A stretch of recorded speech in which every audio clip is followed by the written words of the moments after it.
Assalamualaikum warahmatullahi wabarakatuh. Salam sejahtera untuk kita semua.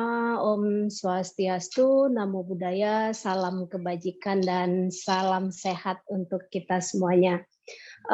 Selamat bergabung di Hidup Ceria, teman-teman semuanya. Dan hari ini saya Aleka Abdullah akan jadi host di acara ini. Jadi mulai ini adalah hari pertama kita akan punya satu serial dari talk show tentang atau bertema World Suicide Awareness. Jadi sebenarnya adalah kalimat yang lengkapnya adalah World Suicide Prevention Day, di mana setiap tanggal 10 September internasional atau dunia memperingati hari kesadaran untuk mencegah niat untuk bunuh diri, karena di dunia ini begitu banyak problema yang dihadapi oleh manusia, oleh kita semua. Ada yang menggiring orang-orang untuk mengambil tindakan ini, melakukan suicide atau bunuh diri. Jadi disepakati bahwa di tanggal 10 September ini adalah bulan kesadaran pencegahan niat atau tindakan bunuh diri. Jadi dunia memperingati tanggal 10 September ini sebagai hari yang kita singkat sebagai World Suicide Awareness atau World Suicide Prevention Day. Nah, kita praktisi dan fasilitator Access Consciousness secara global memperingati ini sebagai bulan World Suicide Awareness, dan untuk praktisi dan fasilitator Access Consciousness Indonesia sendiri, kita punya serangkaian talk show yang akan kita laksanakan di setiap hari Rabu, tepatnya di jam 12 hingga jam 12.15. Kita akan hadirkan para fasilitator dari Access Consciousness Indonesia, yang teman-teman jika sudah lihat di postingan Instagramnya Hidup Ceria itu sudah tertera masing-masing fasilitator dengan jadwal masing-masing. Dan hari ini, Rabu hari ini, kita akan punya fasilitator pertama yang akan hadir, yaitu Dr. David Budi, yang saya akan invite di jam 12 nanti. Kita akan ngobrol-ngobrol dengan Dr. David tentang tema ini, tentang dan juga kita akan minta Dr. David untuk berbagi tips-tips tentang meningkatkan kesadaran dan bagaimana sih untuk mencegah atau menghindari atau mereduce atau meminimalisir niat bunuh diri ini atau keinginan untuk bunuh diri ini. Nah, saya yakin teman-teman juga pasti sepakat bahwa ini adalah tema yang sangat menarik sekali, apalagi mengingat kita masih berada di dalam masa-masa pandemi seperti ini. Banyak sekali problema, banyak sekali tantangan, banyak sekali kesulitan yang kita hadapin. Sehingga pasti kita butuh tips-tips nih untuk menghindari jangan sampai kita tergiring untuk melakukan aksi bunuh diri. Nah, sebentar lagi kita akan undang Dr. David untuk masuk ke ruang virtual ini, dan saya coba lihat dulu ada berapa teman-teman yang sudah hadir di sini. Let me see. Ada Teh Arum, halo Teh Arum, selamat siang. Ada Mbak Isti, ada Kak Jenny nih, ada Poppy Louis, ada Uin, halo semua, selamat siang. Selamat siang, Iya, halo selamat siang semua. Kayaknya nih memang topik yang menarik sekali nih Mbak Isti dan teman-teman semua. September yang harusnya, kan kita tuh kalau di Indonesia ada lagu ya September Ceria, tapi justru di dunia ini adalah memperingati hari pencegahan bunuh diri. Nah, semangatnya adalah gimana mengembalikan keceriaan di September agar September tetap ceria. Setuju? Nah, saya yakin kita bisa memulainya dengan membagikan link Zoom ini atau membagikan halaman Hidup Ceria agar teman-teman yang mungkin tidak memiliki akses ke Zoom bisa nonton di streamingnya di Hidup Ceria. Nah, kalau di Facebook teman-teman bisa share link Facebooknya pakai @hidupceria, sehingga teman-teman lain yang mungkin sedang di jalan atau sedang nggak bisa akses Zoom itu bisa nonton kita talk show kita di halaman Hidup Ceria. Teman-teman, kita tunggu kehadiran Dr. David. Ini kenapa Anifah menelpon? Kita tunggu ya teman-teman kehadiran Dr. David Budi jam 12. Kita akan punya waktu 15 menit di setiap Rabu. Saya ingatkan kembali bahwa setiap Rabu mulai hari ini kita akan punya jadwal talk show seputar suicide awareness, World Suicide Awareness atau Hari Pencegahan Bunuh Diri. Di jam 12 sampai jam 12.15. Jadi ya, kita lihat dulu, let me see. Ya. Kita lanjut ya. Oke. Ya, thank you dok sudah hadir di ruang ini. Semoga teman-teman yang nonton kita di fanpage Hidup Ceria juga akan tercerahkan. Ya. Ini adalah kalau di Indonesia tuh ada sebuah lagu September Ceria. Harusnya September itu bulan yang ceria. Cuma dunia menjadi sebagai hari pencegahan bunuh diri karena begitu banyak aksi bunuh diri ya dok ya. Prihatinkan sekali. Nah, kita sendiri dari Access Consciousness juga menganggap ini adalah bulan yang penting. Ini adalah momen yang penting untuk meningkatkan kesadaran ya dok. Betul. Karena kita cuma punya waktu 15 menit nih dok, kita kayaknya langsung aja deh masuk ke beberapa pertanyaan penting nih yang aku ingin ajukan juga, dan aku yakin pasti teman-teman juga ingin tahu tipsnya gimana sih dok, karena saat ini kan kehidupan memprihatinkan banget ini. Kalau kita nggak katakan kesulitan, adalah challenging ya dok. Betul. Nah ini gimana caranya jangan sampai tergiring ke niat atau bisikan voice yang mengarahkan kita untuk bunuh diri. Ya, gini. Sebelum kita masuk ke topik itu, kita kenal dulu diri kita sendiri, ya. Sebagian besar dari anak-anak atau sebagian besar dari mereka yang terjebak dengan keinginan untuk menghabisi dirinya adalah mereka yang tidak sadar bagaimana mereka menciptakan banyak hal dengan pikirannya. Dan banyak hal ini seringkali adalah ilusi-delusi ataupun salah satu kemampuan ability yang mereka miliki, tapi nggak ada yang ajarkan, nggak ada yang didik, dan nggak ada yang edukasi, sehingga mereka terjebak dalam sebuah lingkaran di mana mereka berpikir bahwa aku yang susah, aku yang stres, aku yang sedih, aku yang murung, aku yang nggak berguna, dan segala macamnya. Ya. Dan rasanya betul-betul so real, betul-betul sangat nyata. Saya betul-betul kasih garis bawah dan kasih penegasan di sini. Semua rasa itu akan betul-betul so real, sangat nyata. Tapi nggak ada satupun yang milik kamu. Karena apa? Apabila seluruh mudimu, seluruh rasa nggak bergunamu, seluruh rasa ini tuh betul-betul milik kamu, kamu akan tetap bisa jawab 5W dan 1H. Kejadiannya apa? Di mana kejadiannya, dengan siapa, yang mana kejadiannya, dan kemudian bagaimana situasinya bisa terjadi seperti itu, ya. Dan sangat jarang yang memang punya kejadian betul-betul tuh jarang, paling 1% sampai 2%.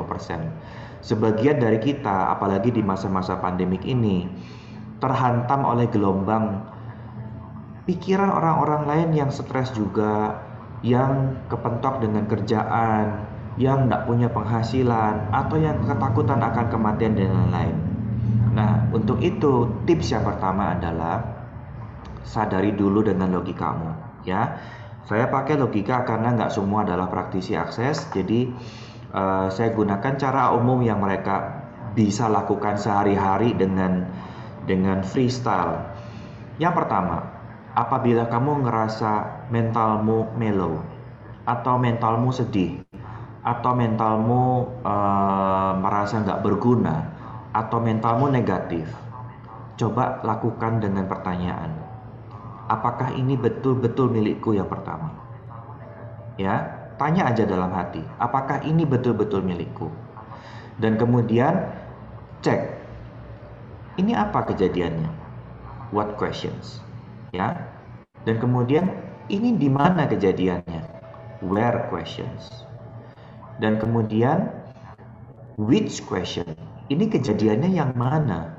Berarti kalau kamu udah bisa tanya di mana dan yang mana, situasinya tuh akan jelas terjadi di kota ini, di rumah ini, tanggal sekian, di jam sekian. Kamu pasti punya datanya karena kejadiannya real. Dan kemudian tanya juga kapan kejadiannya ini, ya. Dan tanya juga bagaimana kok bisa terjadi semuanya ini.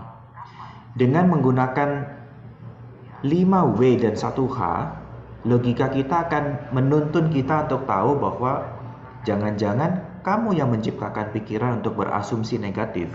Jangan-jangan kamu yang menciptakan pikiran untuk mellow, atau kamu nangkep punyanya orang lain. Dan pada saat kamu menciptakan pikiran untuk mellow, artinya hanya kamu yang bisa rubah. Tugas cuma tinggal sadar, ini punyaku bukan? Apakah ini betul-betul milikku? Dan betul-betul pertanyakan dalam hati berkali-kali, bukan cuma satu kali. Dan biasanya begitu kita mulai tanya 1 sampai 4, 5 kali, itu rasanya udah mulai something change. Ada sesuatu yang berubah. Yang tadinya kita rasanya melo, sedih, rasanya aku tak nggak berguna gitu. Terus kita tanya, apakah ini benar-benar milikku? Kita tanya lagi, apakah ini benar-benar milikku? Apakah ini benar-benar milikku? Apakah ini benar-benar milikku? Terus kamu ngerasa, kenapa jadi aneh ya gitu? Kenapa jadi ringan? Artinya itu tidak pernah menjadi milikmu. Ingat, pikiranmu bisa menjadikan apapun menjadi kenyataan. Kalau kamu berpikir kamu akan sakit, maka kamu akan sakit. Kalau kamu berpikir kamu akan murung, kamu akan murung. Kalau kamu berpikir kamu akan sedih, kamu akan sedih. Kalau kamu berpikir kamu akan jatuh, kamu akan jatuh. Nah, pertanyaannya, mau nggak dilatih untuk menciptakan sesuatu? Daripada dilatih untuk atau dibiasakan untuk berpikir yang jatuh, susah, sedih, murung, nggak bisa, nggak mampu, bingung. Bagaimana kalau bersama dengan kita, ayo kita latih. Bagaimana caranya create uang? Bagaimana caranya bahagia? Bagaimana caranya mengubah diri menjadi yang lebih baik dari versi yang kemarin. Dan semuanya bisa dilatih. Wow. Tipsnya teman-teman sudah dengar sendiri kan tips yang dibagikan. Itu amazing banget dan tidak semua belajar active consciousness. Yes. Yang pertama adalah sadari logika ya dok. Ya. Ketika kita mulai mungkin menerima bisikan atau little voice kita ngomong, ini nggak boleh begini, atau udah deh akhiri aja hidupmu, atau ini udah terlalu sulit, ini nggak akan teratasi lagi. Dan biasanya juga ini paling banyak menghujam atau menyerang anak-anak remaja juga ya dok. Paling banyak yang mengganggu di mereka tuh blame, shame, regret, and guilt. Jadi rasa bersalah karena melakukan sesuatu, atau rasa bersalah karena kegagalan, kemudian menyalahkan dirinya sendiri karena hal sesuatu, atau disalahkan karena sesuatu, dan kemudian rasa malu menanggung aib biasanya, yang mereka berpikir bahwa itu aib. Padahal kalau kita bersedia melihat dari sudut pandang yang lain, bukan aib, cuman gak works. It's a wrong choice. Itu pilihan yang gak works buat hidupmu. Ayo pilih yang lain dan jangan diulang. Gitu. Dan juga dok, di sini juga ya dok, yang sangat penting ketika melihat atau aware bahwa anaknya mengalami indikasi-indikasi ke arah sana tuh, mungkin harus segera aware ya, sadar, nggak blame, nggak ngejudge ya. Betul, itu yang paling penting harus disadari orang tua. Pertanyaan pertama adalah, kapan kalian tertawa bersama? Oke, pertanyaan kedua adalah, kapan anakmu tertawa terakhir kali? Pertanyaan ketiga adalah, apakah anakmu bersedia, berani, dan bisa ngobrol hal personal dengan dirimu? Ya, hal personal itu tentang perasaannya dia, jatuh cintanya dia, atau kalau di laki-laki malam mimpi basah dia yang pertama. Kalau di perempuan tuh haidnya dia. Apakah dia berani ngomong sama kamu? Kalau hal-hal sepele ini mereka nggak berani ngomong sama kamu, artinya hubungan komunikasi di antara kalian ada banyak limitasi yang membuat anak ini takut untuk ngobrol dan curhat, padahal harusnya kalian orang yang paling dekat. Dan juga sadarin apakah kalian menciptakan suasana bahagia dalam rumah tangga. Ini yang disarankan untuk cek di anak-anak, kapan mereka bisa ketawa bahagia. Kapan terakhir mereka bisa ketawa bareng sama kamu? Atau jangan-jangan ketawanya kalau nggak ada mami. Bisa jadi sendiri kalau nggak ada mami. Atau bisa jadi diri sendiri kalau sama temen. Kalau sama mami langsung jadi robot yang harus serba oke. Karena kalau nggak nanti kena salah ini, salah itu, salah ini, salah itu, dan segala macamnya. Benar banget dok. Nah, banyak sekali anak-anak sekarang tuh yang di depan mami tuh aksinya adalah bikin mami senang, tapi kemudian di belakang tuh segala pemberontakan kan yang mereka lakukan, pemberontakan untuk menyenangkan diri mereka sendiri, to follow their kan? Karena ada dua, jadi mereka yang silent depresi atau yang tertekan di dalam hatinya itu bisa muncul sebagai mirip seperti dua kepribadian ganda, dalam artian di rumah dia bisa so nice karena dia lebih takut sama orang tuanya dibanding di luar. Tapi di luar dia bisa jadi so controlling and rebellion, dalam artinya apakah sekolah yang diserang atau anak yang lain diserang. Jadi nanti kalau anak yang lain diserang nanti jatuhnya perundungan atau pembulian biasanya. Tapi kalau sekolah yang diserang biasanya nanti masuknya ke melanggar aturan, melanggar ini, melanggar itu, dan segala macamnya. Itu juga salah satu ciri-ciri dari silent depresi yang kita mesti kenali.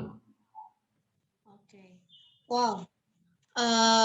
Topiknya jadi melebar sih ini. Tapi penting banget sih. Penting. Dengar nggak berita tahun lalu atau 2 tahun lalu yang anak SMP atau SD mati gantung diri di lemari? Nah, itu. Nah, ya, gara-garanya cuma pembulian. Iya, makanya tuh kembali lagi, apalagi di saat pandemi kayak gini nih, orang tua harus benar-benar ketika melihat anaknya begitu baik banget juga dok, harus curiga kali ya. Jangan-jangan ini ada baik sih nggak terlalu jadi masalah. Paling kalau baik biasanya dia lagi playing something, mau minta sesuatu biasanya, mau request reward biasanya.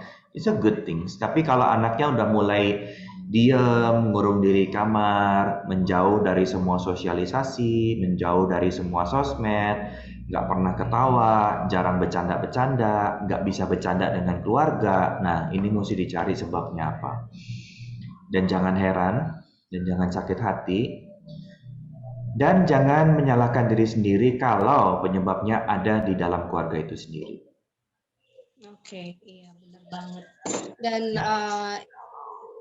ini dia mungkin saatnya juga meningkatkan kesadaran atau awareness ya dok. Nggak cuma di pihak orang tua, tapi orang tua juga untuk menginvite agar si anak mulai melatih kesadaran juga. Pengen anaknya happy atau pengen anaknya nangis terus?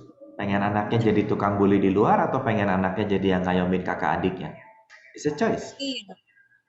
Karena ada juga dok beberapa orang tua yang ketika mendapatkan laporan dari sekolah mengatakan bahwa anaknya nakal banget atau sudah tidak tertanggulangi lagi sikapnya di sekolah, si orang tua justru protes mengatakan nggak mungkin anak saya seperti itu, karena mereka lihat anaknya begitu baik di rumah, bla bla bla. Ini juga makanya ada banyak hal yang kita bisa syukuri selama pandemik ini, bahwa selama 24 jam akhirnya kalian bisa lihat anakmu, kalian udah nyadar bagaimana karakter anak-anakmu, dan kalian bisa sadar banyak hal tentang kesulitan guru untuk ngajar, kesulitan sekolah untuk ngajar, dan apa yang diperlukan untuk sebuah sarana pendidikan. Mudah-mudahan apa yang terjadi dalam 2 tahun ini sama anak belajar di rumah tidak memicu bentuk kekerasan dalam rumah karena anak-anaknya nakal, jadi harus belajar pakai sendal seperti yang meme-meme muncul di mana-mana tuh. Terus kita juga bisa kenal bagaimana caranya parenting dengan anak. Diharapkan orang tuanya mau belajar bagaimana cara parenting dengan anak. Karena nggak mungkin kamu ajarin monyet berenang dan nggak mungkin kamu ajarin ikan naik pohon. Jadi the only way adalah apakah kamu bersedia melihat anak itu sebagaimana apa adanya dan selalu bertanya, apa apa sih anak ini potensinya yang dia punya, dan bukan memaksakan potensimu ke dia. Mungkin kamu jago matematika tapi anakmu jago di nyanyi tapi tidak jago di matematika. It's okay.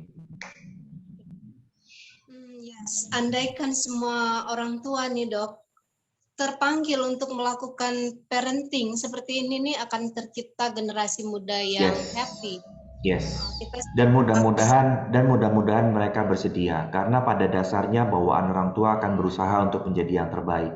Tapi justru menjadi yang terbaik tanpa sebuah proses dan tanpa sebuah pembelajaran dan tanpa sebuah kesadaran tentang what is parenting, kecenderungannya akan berubah menjadi controlling and dominatoring dan bukan parenting. Iya. Dok, kayaknya waktunya singkat banget deh, 15 menit untuk talk show kayak gini. Apa-apa. Nanti kita ketemu lagi, dan minggu depan juga ada teman-teman kita dari seluruh fasilitator yang ada. Kita akan sama-sama share banyak tips yang kita bisa gunakan, manfaatkan untuk keluar dari keinginan bunuh diri, untuk menyadarkan kita betapa berharganya hidup kita sendiri, dan juga tips-tips yang kita bisa lakukan, daily tips yang kamu bisa lakukan sehari-hari untuk mendapatkan kebahagiaan dalam dirimu sendiri, mengenal dirimu sendiri, dan merasakan betapa indahnya yang namanya hidup. Iya. Dok, karena waktu kita singkat, jika ada teman-teman yang ingin mengajukan pertanyaan, kita tetap buka pertanyaan yang bisa diajukan di Instagram Hidup Ceria ya dok. Silakan kontak kita di Hidup Ceria, semua dari sana. Kalau ada pertanyaan boleh di DM ke sana, dan kita akan jawab melalui postingan ya. Yes. Terima kasih banget untuk sharingnya. Saya yakin sangat bermanfaat sekali, dan teman-teman semua terima kasih sudah bergabung. Jadi saya coba summarize 1 menit. Jadi ketika ada bisikan-bisikan di dalam hati yang mengarah ke ajakan untuk mengakhiri kehidupan ini, mungkin coba lagi tanyakan, sadari logikanya ya dok. Tanyakan 5W1H tadi. Karena sebenarnya mostly apapun itu bukanlah milik kita sebenarnya ya dok. Betul. Jadi kita harus tanyakan, kita cek ulang, berulang kali hingga kemudian bisa kita rasain, dan ternyata bisa jadi itu bukan hal yang harus kita yakini. Betul. Sehingga harus kita patahkan dan say goodbye to bunuh diri ya dok. Yes. Karena hidup ini indah sebenarnya. Karena pengalaman di kejadian di pasien-pasien ada banyak cerita yang ternyata kejadiannya bukan dia by story dari orang lain. Jadi dia believe kejadiannya orang lain, dan pada saat ditanya kejadiannya di mana, kapan kejadiannya, waktunya kapan, dengan siapa kejadiannya, mereka nggak punya referensi itu. Dan saya yakin pasti mereka pasien-pasien ini sangat beruntung sudah bertemu dengan, sudah sempat berdialog seperti ini sehingga nggak jadi bunuh diri ya dok. Yes. Pasien terakhir yang sangat membahagiakan adalah akhirnya dia menikah dan punya anak, dan sekarang dia ngasuh bayi, dan it's so fun, dan dia happy sekali sekarang, and it's so fun. Dan itu jadi pembelajaran juga bagi dia untuk diajarkan ke anak-anaknya ya. Oke deh dok, thank you banget untuk sharingnya. Dan sama-sama, kami mohon pamit, terima kasih banyak, dan sampai jumpa hari Rabu mendatang. Sampai ketemu di Rabu berikutnya. Bye-bye. Bye. Bye, selamat siang.